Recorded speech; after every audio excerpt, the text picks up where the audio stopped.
मैं आज आपको इस यूनिट के बारे में बात करना चाहूँगी कि किस तरीके से भारतीय कृषि अनुसंधान परिषद ने 2009 में ये यूनिट एस्टैब्लिश करे। इनका मकसद जो इस्टेब्लिश करने के पीछे एक मेन मकसद ये था कि जो तकनीकें हमारे रिसर्च इंस्टीट्यूशंस में डेवलप होती हैं या जिनके बारे में रिसर्च की जाती है, वो किस तरीके से हम लैब टू लैंड के माध्यम से किस तरीके से हम फार्मर तक पहुँचे। सबसे पहले ये चुनौती आई हमारे सामने कि जब हम कोई एक नई तकनीक का विकास करते हैं और हम जब उसका डिमॉन्स्ट्रेशन करते हैं और फार्मर उससे कहते हैं कि हाँ हमें ये तकनीक अच्छी लगी, हम इसमें लाभान्वित होते हैं। तो जैसे हम बायो फर्टिलाइज़र, एक उदाहरण के तौर पे हम बायो फर्टिलाइज़र का उदाहरण लेते हैं। तो जैसे हमने बायो फर्टिलाइज़र एक नया बनाया और फार्मर्स ने उसका डिमॉन्स्ट्रेशन ट्रायल किया और कहा कि ये बहुत अच्छा है, तो हमारे सामने एक समस्या ये थी कि अब ये कौन बनाएगा और कौन ये फार्मर तक इसको पहुंचाएगा।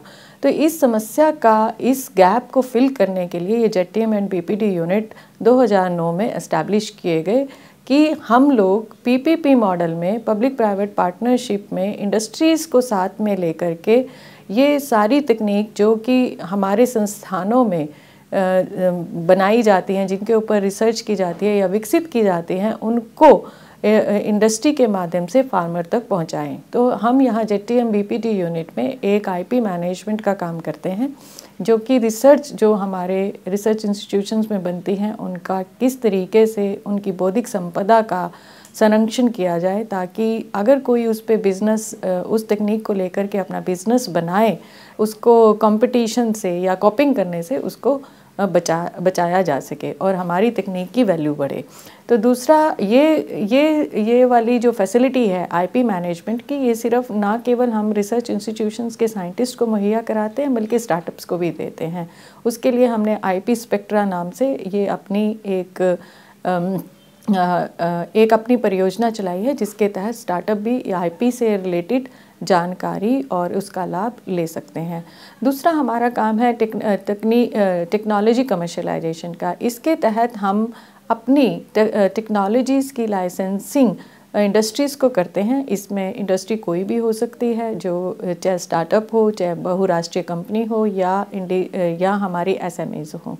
तो वो हम यहाँ पर नॉन एक्सक्लूसिव बेसिस पे अपनी टेक्नोलॉजी का कमर्शलाइजेशन करते हैं, ताकि इंडस्ट्री को नई नई तकनीक मिले और उनका कारोबार बढ़े, वो डाइवर्सिफिकेशन करें और फार्मर्स को सही समय पर, सही मूल्य पर और सही मात्रा में और सही अच्छी क्वालिटी की तकनीक और नए नए उत्पाद फार्मर तक पहुँचे, ताकि वो उनकी कृषि की लागत कम हो और वो कृषि के क्षेत्र में आगे बढ़ सकें।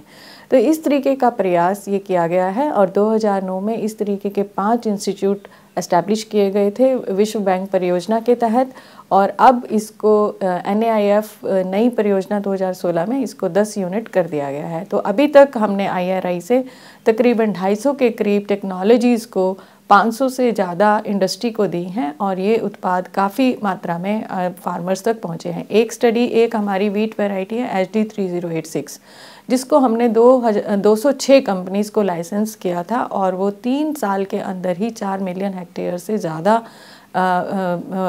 क्षेत्रफल में फैल गई। तो और उसका, क्योंकि ये येलो रस्ट रेजिस्टेंस वैरायटी है, तो इससे ये फ़ायदा हुआ कि फार्मर की जो एक थ्रेट आ रहा था कि जो एग्जिस्टिंग वैरायटीज़ थी उनमें ये बीमारी आ रही थी, जिसकी वजह से पैदावार के कम होने का अंदेशा था। पर इस वैरायटी को टाइमली इंट्रोड्यूस करने के वजह से इस तरीके की कोई भी बात नहीं हुई और फार्मर आज भी भरपूर मात्रा में अपना उत्पाद ले रहा है और मार्केट में बेच रहा है।